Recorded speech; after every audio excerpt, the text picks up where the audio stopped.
Okay, so to start off with, take a look at the two functions that are graphed below here. Sketch the graph out in your notebook. The radical function f and the rational function g are graphed below. Label each function. You got to be careful to make sure you label each one correctly given the information that you have in the problem.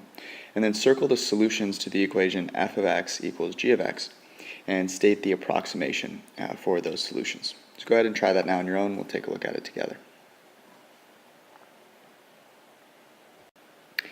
Okay, so hopefully you correctly identified the blue function as the radical function. You can see that it has the same key characteristics as the radical functions that we've worked with, and the function g of x is the rational function here.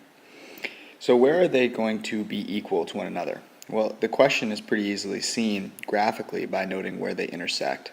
And so here we can state the approximate solution by actually looking at the x-coordinate where the two intersect.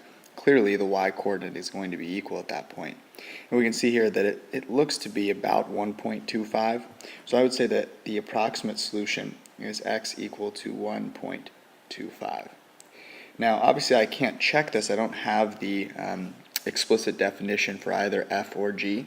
So I am relegated to just giving an approximation based on the graph that I see here. So the key points here are something that we've seen before, right? The solutions to an equation f of x equals g of x are the x values at which the graphs of the two functions intersect, or in other words, have the same y value. And so we've actually solved these already by solving the equation f of x equals g of x by hand, and now we can see that we can find the approximate solutions graphically by graphing the two functions and looking for the points of intersection. Alright, so let's go ahead and try a couple of problems now on your own. First problem here is very similar to the problem that we did together. Go ahead and sketch the graph out and answer each of these questions, A, B, and C.